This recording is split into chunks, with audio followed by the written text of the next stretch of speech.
Hey, y'all, come look at this.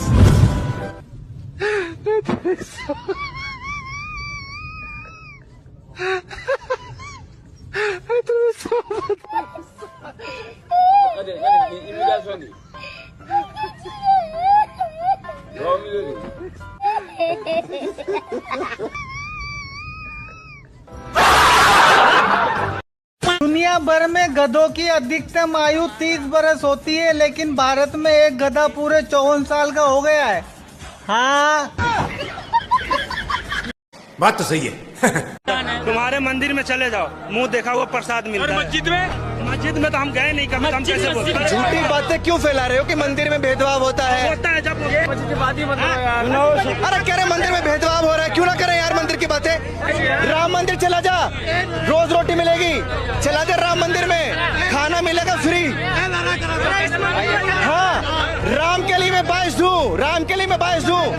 मंदिर के खिलाफ नहीं सुनूंगा, मंदिर के खिलाफ नहीं सुनूंगा, मंदिर के खिलाफ नहीं सुनूंगा, ठीक है। बीजेपी का विरोध कर, मोदी का विरोध कर, राहुल गांधी का विरोध कर, राम का विरोध मत करियो भूल के भी। दिल्ली धीरे धीरे झीलों का शहर कहलाएगा। पूरी दिल्ली के अंदर आप जहां भी जाओगे आपको झीलें दिखाई देंगी, खूबसूरत। पानी पानी हो गए,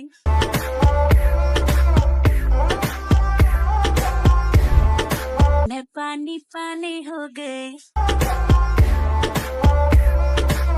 मैं पानी पानी हो गए। महोदय, मैं एक बात और कहना चाहूंगा। चुनाव संपन्न हुए, मगर ये चुनाव एक मामले में इस देश के अद्भुत चुनाव थे। सामान्यतः चुनाव होते हैं, चुनाव परिणाम के दिन एक पार्टी के कार्यालय में मिठाई बंटती है, धूम धड़ाका होता है, दिवाली होती है, और दूसरे की जगह गलियारे खाली नजर आते हैं। मगर ये चुनाव एक ऐसे चुनाव थे महोदय जहां दोनों जगह मिठाई बंट रही थी, दोनों जगह पटाखे छूट रहे थे, भाजपा कार्यालय में भी और कांग्रेस कार्यालय में भी। ऐसा क्यों हो रहा था? हमें तो स्पष्ट बहुमत मिला, लगातार तीसरी बार सरकार बनाई, मगर वहां पर तालियां क्यों बज रही थी महोदय? मैं याद दिलाना चाहता हूं, जो थर्ड अटेम्प्ट में 3 डिजिट की संख्या नहीं प्राप्त कर पाए, चुनाव के बाद उनके चेहरे की चमक देखिए, उनकी आवाज की खनक देखिए, उनके जलवे में धमक देखिए।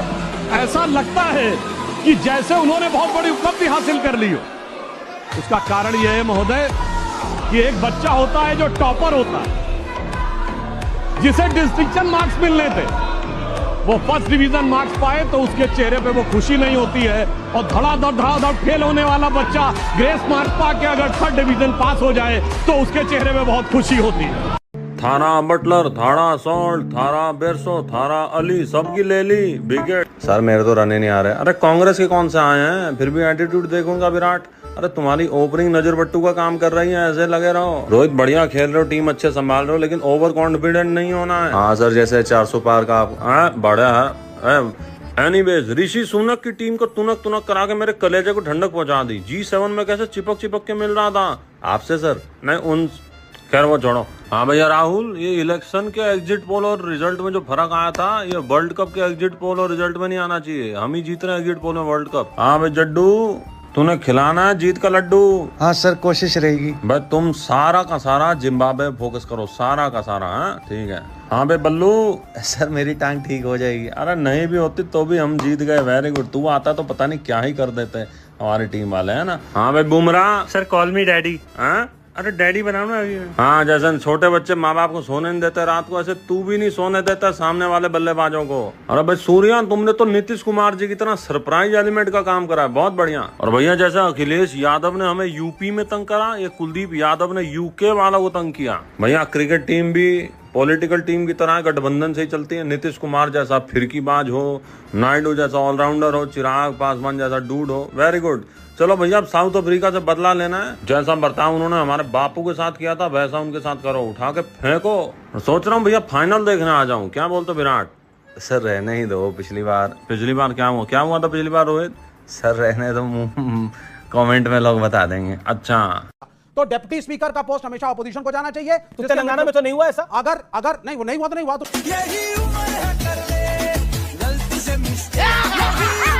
देश में 1952, 1957, 1962, 1967, 1969, 1972 तेलंगाना, हिमाचल, कर्नाटका, तमिलनाडु इनकी सरकार रही। एक भी जगह डिप्टी स्पीकर जो है विपक्ष का नहीं बना। क्यों नहीं बना भाई? 1952 में लोकसभा, 57 में लोकसभा, 62 में लोकसभा, 67 में लोकसभा, 69 में लोकसभा, 72 में लोकसभा, किसी भी लोकसभा में डिप्टी स्पीकर ऑपोजिशन का नहीं हुआ। लेकिन इनका हुआ तो हुआ। अब आ गया था। जी जी, अब आ गया था। इन्होंने कहा कि इतिहास बदला जा रहा है, तो क्या रोमेला थापर का इतिहास पढ़ाएगा जिसमें लिखा जा रहा था कि भगत सिंह आतंकवादी है? नहीं पढ़ाना वो, नहीं पढ़ाना वो। भगत सिंह कम्युनिस्ट था, ये भी पढ़ाइए। अलग अलग जगहों पर बातें कही गई। एक इन्होंने कहा कि वो एक अकेला सब पर भारी पर बड़ी दिक्कत है इनको। इनकी पार्टी ने 5 यादवों को टिकट दिया, सांसदों को। कहां से हैं वो? एक ही परिवार से। 1994 में जो पार्टी पैदा हुई है वो पिताजी, चाचा जी, मामा जी, फूफा जी, नाना जी, बेटा जी, उससे बाहर आज तक निकल नहीं पाए और हमें पढ़ा रहे हैं एक अकेला सब पर भारी का पाठ। प्लीज अपनी पार्टी में कहिए कम से कम के परिवार से बाहर निकले, एक आदमी से बाहर निकले। बोलिए नाना जी को लगा लें, दादी जी को लगा लें, पिताजी को लगा लें, उसके बाद माता जी, सुपर प्राइम मिनिस्टर, दो दादाजी, किसके पिताजी जो आजकल संविधान लेकर घूमते हैं, राहुल गांधी। उनके समय में इस देश में 64 बार संविधान में संशोधन हुआ। इस देश में इमरजेंसी लगी। इमरजेंसी में इस देश में अप्रोक्सीमेटली 15% संविधान बदल दिया गया। वो आज आकर जो है लोकतंत्र में खड़े होकर कहते हैं कि नहीं नहीं संविधान की रक्षा हम करेंगे। अरे अपने खानदान से कर लेते तो इस देश को ये देखने की हिम्मत ना पड़ती, जरूरत ना पड़ती। विषय साफ है। इस देश में संविधान, लोकतंत्र अगर स्वयं बाबा भीमराव अंबेडकर भी आ जाए तो नहीं खत्म कर सकते। हाँ, कुछ लोगों को उसकी आड़ में अपनी सत्ता जरूर बनानी। अच्छा बात नहीं है। पूरे दिल्ली में हम 380 झीलें बना रहे हैं, लेक्स। दिल्ली धीरे धीरे झीलों का शहर कहलाएगा। पूरी दिल्ली के अंदर आप जहां भी जाओगे आपको झीलें दिखाई देंगी, खूबसूरत आसपास लैंडस्केपिंग दिखाई देगी। अभी जितनी झीलें, 26 झीलें बन के तैयार हो गई हैं। इन झीलों में मैं कई झीलों पे होके आया। अब वहां पे इतनी हरियाली है झीलों के चारों तरफ, इतना खूबसूरत वातावरण है, इतनी शुद्ध हवा है।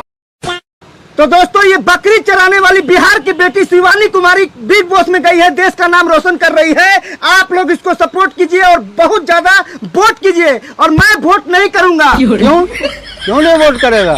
अरे चाचा, मैं बकवास चीज बिग बॉस देखता ही नहीं हूँ और ना मुझे वोट करने आता है। चलिए चाय पिया जाए। पकड़ खाना, हम संतोष पागल नहीं। तरस नहीं आया तुझको, तरस नहीं आया तुझको, खुद कर्ज इश्क ये तेरा समझ नहीं आया मुझको। तरस नहीं आया तुझको, तरस नहीं आया तुझको।